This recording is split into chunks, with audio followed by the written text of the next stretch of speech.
as we've reported, the indictments also include at least 30 unindicted, unidentified co-conspirators. But the Fox 5 I-team has identified Lieutenant Governor Burt Jones as unidentified co-conspirator individual number 8, unindicted.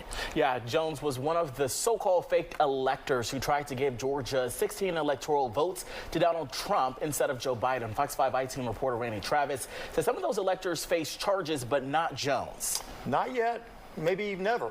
Because of a conflict of interest, DA Fani Willis was ordered not to include Jones in her wide-ranging investigation. But we now know what she believes he did in the days following the 2020 election. When Trump alternate electors gathered on December 14, 2020, then Senator Burt Jones sat in the corner.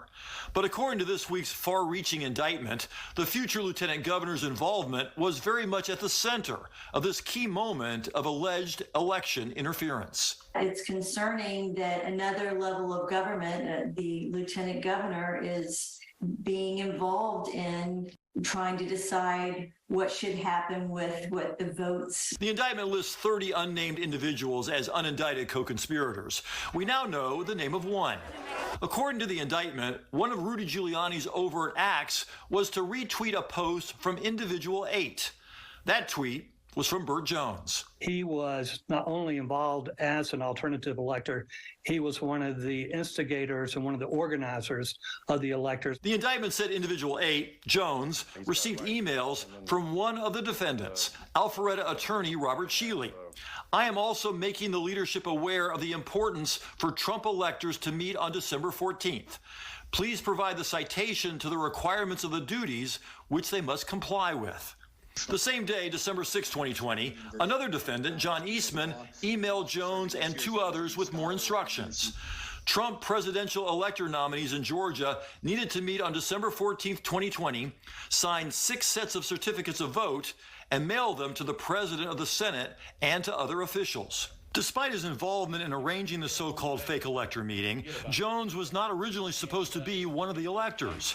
The indictment said on the day before the vote, defendant David Schaefer texted another unnamed co-conspirator to say Burt Jones would attend in place of a Trump presidential elector nominee who refused to participate in the meeting. They, like I said, scheme and plan this without the public's knowledge.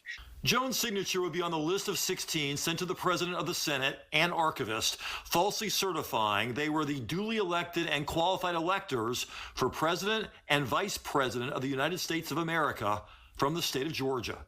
Some of those electors argue they were just preserving President Trump's rights in case pending litigation went in their favor. If this scheme is deemed ultimately, and it will go to the Georgia courts, as maybe untoward but not illegal, then there's nothing Mr. Jones or these others can be charged with. A special prosecutor will be appointed to decide whether Jones should face charges. 3 of his fellow alternate electors, Schaefer, Kathy Latham, and State Senator Sean Still, are accused of impersonating a public officer, forgery in the first degree, false statements and writings, and filing false documents. If you were Burt Jones right now, would you be worried? His colleagues who participated in this scheme have been indicted only because Ms. Willis made a mistake and held a fundraiser for his opponent.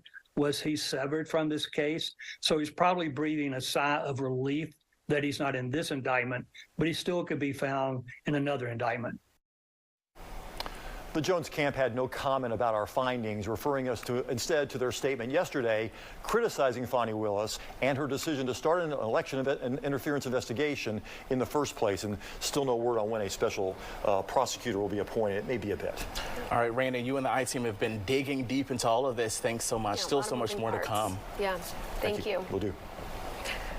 All right, David, what you got going on? Oh, well, we'll go ahead and start off with this. This is a developing story, so you can stay with Fox 5 on air and online as we continue to learn more. You can be sure to download the Fox 5 Atlanta app for all the latest breaking news alerts and updates. It is free to download in your app store.